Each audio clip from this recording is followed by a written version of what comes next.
To be honest with you, it's the first time I've ever grading, so usually I waited 3 years to grade this. But I thought with Cine and with Booth, I thought they got some really good players in the secondary. They could come in and help immediately. And I thought Booth, when I saw him play this year, had the potential and should have been potentially a first-round pick. So the guard from LSU I thought was a little bit stiff, but he's a mauler inside. And then I love the linebacker from Oklahoma. Yeah. He does he's got great range. He's going to be a nickel cover guy. He's going to help him on special teams and eventually will develop into a very good starter. Okay, how do you guys feel? How do you guys feel about Rick Spielman? Hey, nice job, Rick, on the CBS Sports panel there, breaking down the draft. Yeah. Just diving into a media career here. But how do you feel that he kind of likes the Vikings draft? Does it make you like it less, or does it make you like it more? I feel like Rick isn't going to crap on any drafts. Like, he doesn't seem to me. So it doesn't change my opinion of the Vikings draft one bit. But the problem with Rick is I don't think he cuts open the vein that I would like now. Like, as an executive, I totally get it. You're not going to crap on teams, and you would be more vindictive in that situation. I feel like you would take the opportunity on TV to crap on the team that fired you. I mean, Booth. Another thing, Booth has been hurt. I'd like him to talk about that. So it doesn't change my opinion of the draft, but I think he has a lot of knowledge of the players, but I don't think the sincerity, because ultimately, Rick Spielman wants a job in this league at some point. Is he still in the mix for the Steelers job? The GM I don't job? know.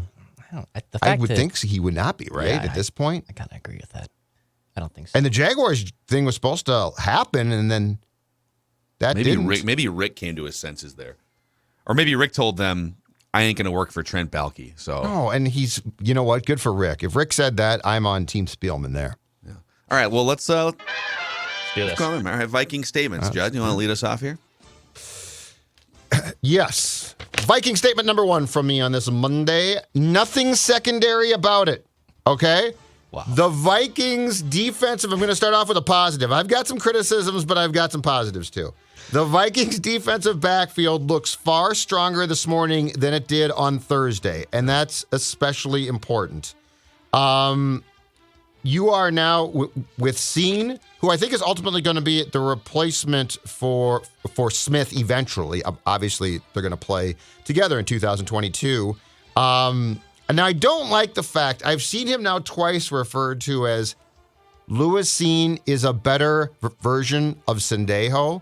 I'd prefer not to invoke the name of Andrew Sendejo. Well, they both like to hit big, which, by the way, he's probably going to get some flags. But let's leave his name out, okay? Let's not ever say that again. There's a clip going around of him just decapitating somebody in Andrew Sendejo fashion. It's like, that's not, you don't want that in today's NFL. I like him. I like the draft pick, but yeah, those comparisons. Let's not do that. Should make anyone feel great. Like, he's just like a better version of Sendejo. You know, he's a better version of Jake Cave. What are we doing? He's a better. They drafted a better Christian Ponder. Yeah, he's better than Christian Ponder. Well, no bleep Sherlock. So if Booth, who Rick referred to on the CBS Sports hit there, if he develops and can challenge, so let's say he challenges Dantzler, Peterson's probably in his second and last year here, but I like the fact that the defensive backfield room now is filled with far more young talent and potentially talent that can, if not move into a starting role this season, certainly has a chance in 2023. So that is an important place where the Vikings added what is hopefully pretty high-end talent. Zolgad over to Declan. Goff. He fires. Goes what? All right, my statement. Off back to Maggie. It's a gamble. My statement is it's a gamble. And what I mean by that is with the Vikings not adding any significant pieces to their offense via this draft, they're gambling that this team can still be a top 5 offense with a different chef and with the ingredients, right? Like, everything is on the table here. They have the same chicken breast with the same seasoning and everything else that Zimmer and Kubiak had. And now a new chef is coming in and saying, hey, this is actually fine. We don't need to add a new flavoring to this chicken breast. We actually think it's a pretty dang good chicken breast. You're just overcooking it a little bit, right?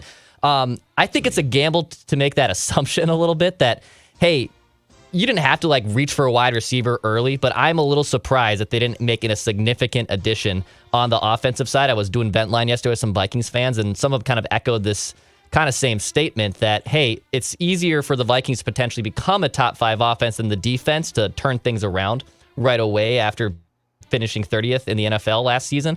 But the fact that they're just saying, hey, Jefferson, Thielen, Irv Smith coming back, Dalvin Cook, and obviously Kirk Cousins, we think this offense can be top 5, and we're just going to run it back. And as we've also learned in the NFL, running it back sometimes from an overarching philosophy is not the wisest move. So it's a gamble that they're taking here, that they didn't want to put something in this offense via this draft.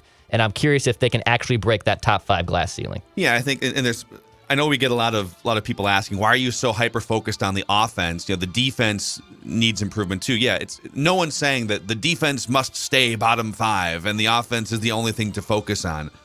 But when you start to look at ingredients for championship level success, there were some high scoring offenses that didn't have the complete package. Like Dallas was a high scoring offense last year, and the Chargers were as well. But when you look at a list of the top scoring teams in the NFL, it's all the Super Bowl contenders. The Buccaneers were 2nd. The Bills were 3rd. The Chiefs were 4th. The Rams, Bengals, Packers, all also in the top 10, averaging 27 points per game or more. Vikings were 14th. And they were only like 3 points per game outside of the top 10, somewhere in there. So it's not like an extra 10 points per game. But if you can't, with your weapons and with Cousins and with an offensive-minded coach and some upgrades along the offensive line, if you can't be much better than 14th in scoring offensively, then it's going to be hard to compete for a championship. And I will add this statement to the mix. I'm going to bring it to not just the draft, the whole offseason. My statement is, I'm here for it. I'm here for it, okay? So, considering the path that they chose, which we fought and disagreed with and debated, is running it back really the right thing? They chose to run it back, and then they embarked on a 2-month offseason of free agency and the draft. And I like the things that they've done in the last couple of months. The defense was the biggest overhaul, right? New coordinator, new system, new culture that's hopefully not fear-based like the old one was, according to Eric Kendricks. They upgraded their slot cornerback spot. Mackenzie Alexander was one of the worst graded cornerbacks in all the NFL, according to PFF.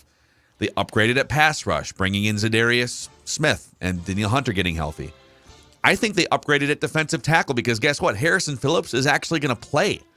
Michael Pierce played fewer than 300 snaps in 2 years as a Viking. So just getting a guy in there who's going to play on a regular basis is going to help you. I think this version of Jordan Hicks is better than that version of Anthony Barr. And then you added 2 promising young defensive backs in the first 2 rounds of the draft. So a huge defensive overhaul, schematically, personnel, hopefully health is going to come into play. And then offensively, you really made 2 major changes, right? You're swapping out Oli Udoh for a competition of veterans and 2nd, 3rd round picks if Wyatt Davis is in the mix too, and Ed Ingram. You're going to have a better right guard by adding those 4 bodies to the mix. And then Kevin O'Connell is the main offensive change. A guy who obsesses over how to innovate offensively for the first time. I mean, you can laugh at Brad Childress. He was the last head coach to obsess over offense a decade ago. And in that decade, the league has gone even more toward offense, and the Vikings have had 10 years of defensive coordinators as the head coach. So all in all, would I have run it back and passed up an opportunity to trade Kirk for a first-round pick? Probably not. But that's the path they chose, and they did a pretty damn good job these last couple months. I'm here for it. What do you guys think? My next statement dovetails perfectly into that one. There is no margin for error in 2022. So by doing what the Vikings have done, which make no mistake, is they made their own personal weekend Viking statement by saying Zimmer was a buffoon and Spielman wasn't good too. Because if you look at what they've done offensively, the statement is very clear. That was such a poorly coached group that they actually managed to sabotage what is quite a bit probably of star talent. On defense, which was Mike's forte, right? Mike knew what the personnel was supposed to be, and they were going to bring guys in. Wholesale changes, scheme changes. the Vikings basically saying, no. Zim had a terrible year coaching defense. Ed Donatel and our guys are going to be great. But what the Vikings have done is they've created no room for, well, it's a new staff or it's a new personnel department. They have created what I think it's only fair to say are massive expectations that between coaching and decisions made by the football ops people, that this is going to be an incredibly competitive, good, contending team in 2022, which, by the way, if they do, is awesome. That is going to be great. But I do think that they have far more created now, zero cushion, and there is no room for error. Well, what is the actual cushion? So let's say they underachieve and they win 8 games again. So they do all these things. They switch out front office, coaching staff, bunch of personnel changes, draft everything, and wah. You know, they go 8-9 or 9. Maybe they go 9-8 and they get whatever. They get beat in the first round of the playoffs, which I think all of us would say that's a disappointing season. I think there is room for error because then I don't think Kevin O'Connell gets fired. Certainly not after that. Kwesi's job, I think then you just, we tried. Okay, now I guess we'll start thinking more about sort of an actual rebuild. So I almost feel like it's kind of a no-lose to run it back for them. Now, could you say they missed their opportunity to cash in with first, second round? Yeah. If they would have traded Cousins or if they would have traded Harrison Smith, like they could have gotten a ton of draft capital. Correct. So to me, that would have been the missed opportunity. But I don't think jobs are on the line if they come up short of expectations. So I don't know. I guess it's almost like a free year for Kevin O'Connell. I disagree completely. I think that they are accelerating a process they didn't need to because they think that this team was so poorly run. And so if they don't, I agree. No one gets fired, but there are questions. There are significant questions. I mean, these guys are literally staking their reputation on they did such a poor job going out the door that we are going to show that they were buffoons and that we are the people that can come in and find the right coaching staff. And if they're right, it's going to be awesome. It'll be great fun. I'm just saying, I do think that it accelerates the expectation here. So instead of buying, like the Bears are buying themselves time to retool, to trade guys, to get draft picks, to say there is a very coherent plan here. The Vikings are almost saying that Rick and Mike were so bad that we're going to call that a mulligan year from them, and our guys are going to fix their mistakes. So I do think reputation-wise, it's going to raise expectations immediately instead of, to your point, Phil, trading some guys, getting draft picks, and having what looks like a very coherent plan to then go back up. Yeah, they're kind of, there's some different components here in play, but they're kind of trying to do what the Rams did, going from Jeff Fisher, who Jeff Fisher, there was a time where Jeff Fisher was actually a great head coach and went to a Super Bowl and stuff. But by the end, it was like, God, get this guy out of here. He's just a drag on the room. It's just a 7-8 win fest season after season. They had a couple dumpster fires in there too.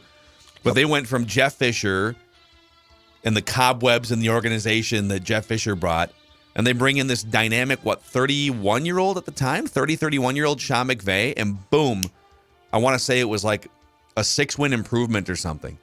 That's that's perfect. That's what they're trying to do. They're trying to dust out the cobwebs of the old regime, bring some new life in, focus on offense. And by the way, Sean McVay did it with Jared Goff. Right. First couple seasons. Went to a Super Bowl with Jared Goff. So if you can even get like diet Sean McVay here and Kevin O'Connell, then maybe it's enough. Dex. All right. I'm going to stick back to the draft here. My statement is the Vikings defense should be better. The Vikings defense should be better. They prioritize it. They get Cine. They get Andrew Booth. Brian Asamoah, the linebacker. Caleb Evans, another cornerback. They have prioritized their defense. Now, rookie corners, I think, rarely make significant impacts. It takes them a little bit to get used to that NFL. But with Cine playing safety, I think that adjustment's a little easier. He's going to be playing alongside Harrison Smith, who's a borderline Hall of Fame player.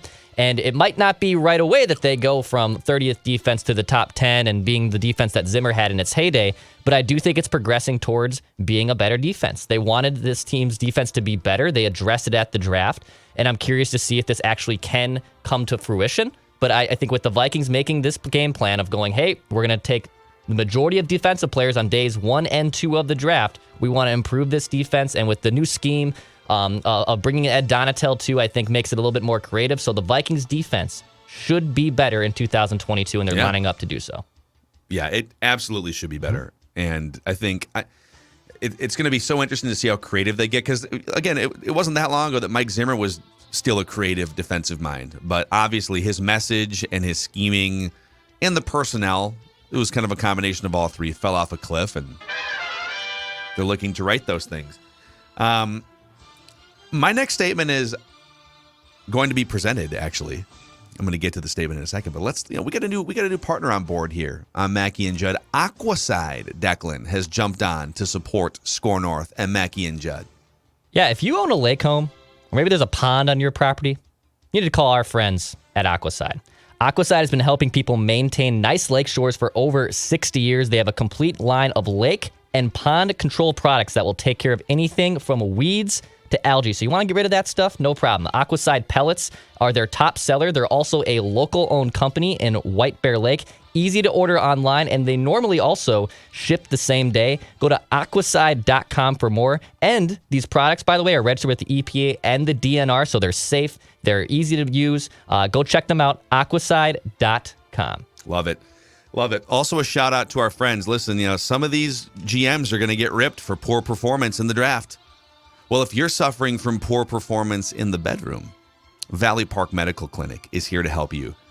They are the only clinic in Minnesota to use the True Pulse protocol, one of the most effective solutions for ED available. The treatments are surgery-free, drug-free, and non-invasive. And it's all done on the down low in a discreet manner to make you feel at home, so you can ask any question in a professional and confidential environment. ValleyParkMedicalClinic.com.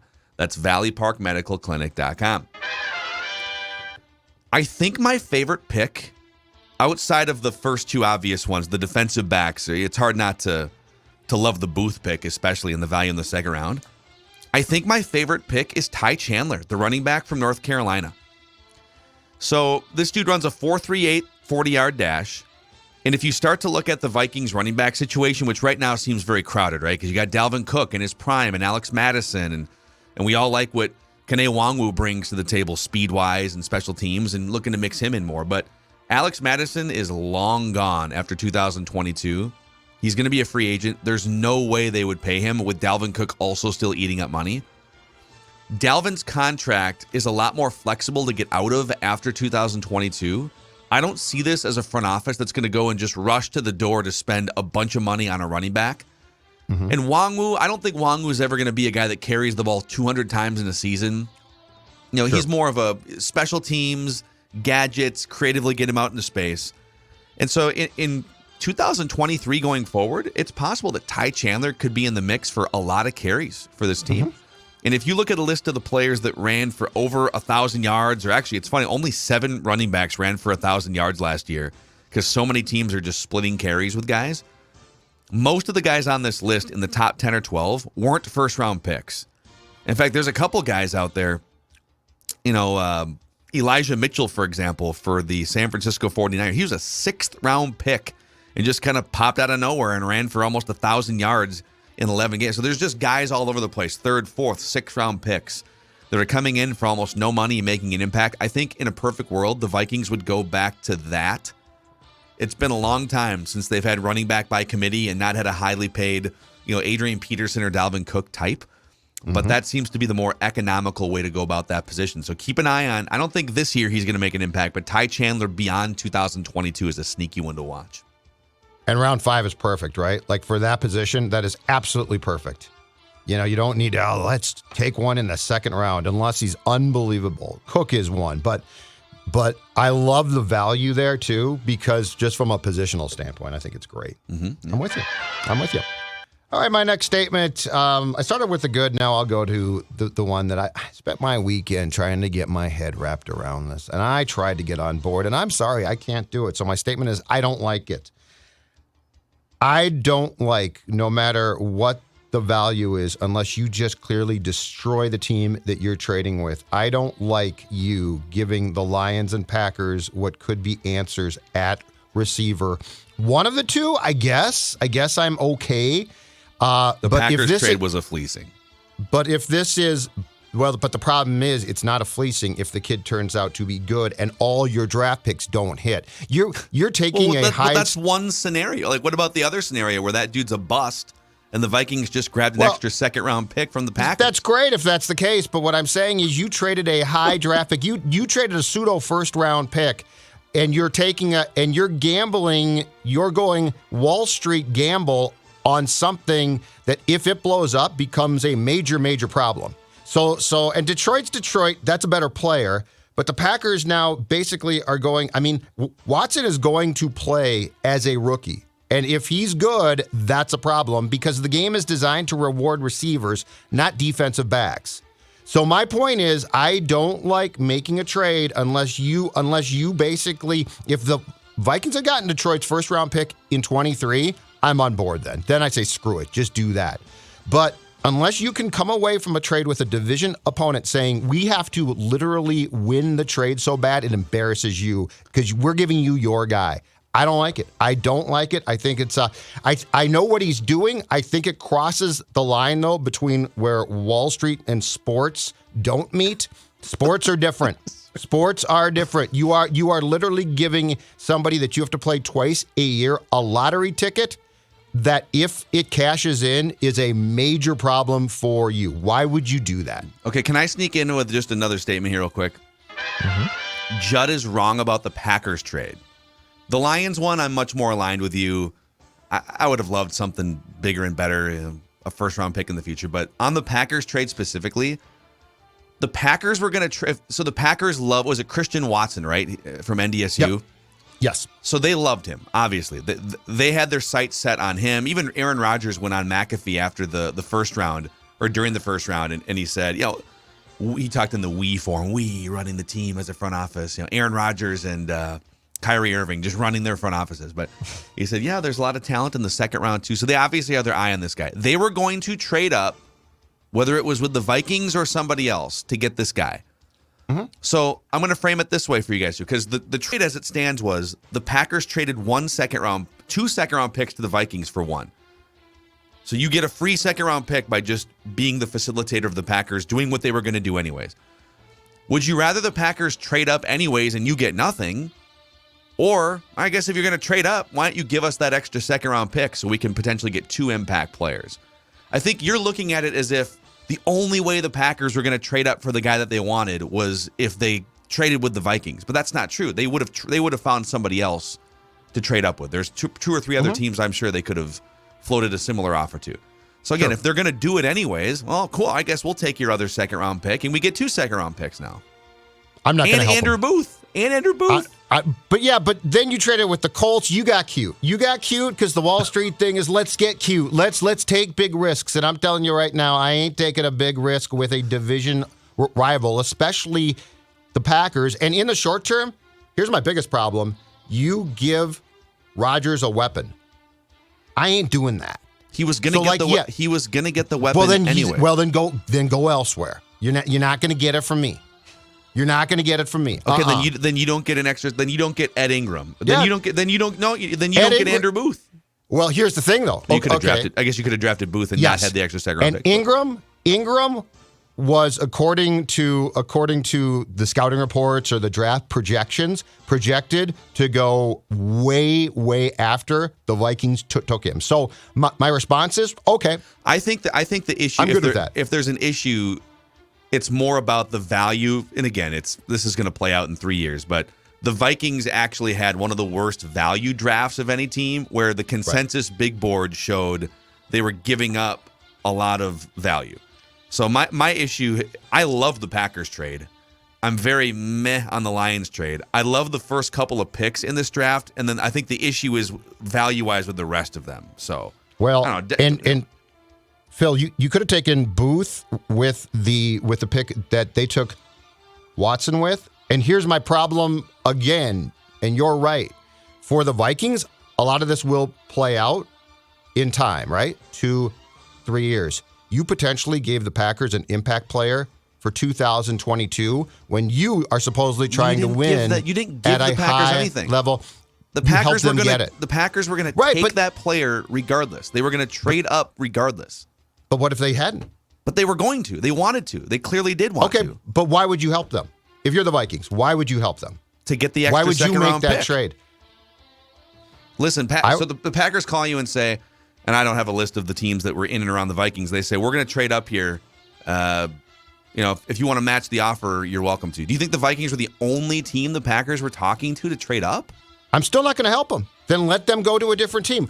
What if they don't get that trade done? Then I don't have to be concerned about, again, a guy that was projected by some to go in the first round at a position that is absolutely instrumental and the Green Bay is hurting at. Why would I assist them unless I win that trade so badly that the Packers are basically ripped from the get-go? I think here's how your brain is wired in this discussion right now. And maybe this might be how your brain is wired, period. But you're looking at the worst case scenario for the Vikings is Christian Watson becomes Devontae Adams. And the Vikings players at Ingram, you just basically said, well, what if Christian Watson becomes a star receiver? And what if Ed Ingram was drafted 50 slots before he should have and he's a bust? Right. That is one scenario. I don't know, but here's the other scenario. What if a Division I AA receiver just isn't really that good and the Vikings just landed Andrew Booth and a starting right guard because the Packers are idiots? But you overreached on Ingram, so you technically, if the draft had fallen, right. I'm just saying my brain is wired to always think what is the worst case, and also, are you helping a team? There it is. Well, yeah, of course you have to. If sports executives don't think that, they should be fired. You should never. You can't think like a fan. No. You should plan for the worst case scenario, but you shouldn't just be paralyzed by it to the point where you don't take an extra second round pick. In a fleecing. You could have taken. How dare you spit on the Jimmy Johnson draft value trade chart? Jimmy Johnson. I was going to say he was rolling over in his grave, but he's actually still alive. Yeah, don't kill him. He's on his boat in the Keys, I think. I'm not as go ahead, Dexter. Vindictive as Judd here on this. In fact, I kind of like that Kwesi's not afraid to do a trade in your division, because what I can't stand, and this goes beyond just the NFL, if you're going to get the best possible trade from someone in your division, do it. Like if the Twins were going to sell off something, I agree with this. And you're and the Tigers are giving you the best offer. Seeing that guy 18 times a year, I don't really like that. I think that if he saw the best possible offer, and that was from Green Bay to do that, go for it. The thing that scares me, and I know the Lions are the Lions, and Jared Goff is not great, but the fact that the Packers and Lions took wide receivers does scare me. Like, because those guys can legitimately burn you. Like, those guys are guys that can make big-time plays, and those are playmakers. And also, the Vikings defense is, as it's constructed right now, not great. So, like, you could be burned by that, and you have to watch that. So, I understand that.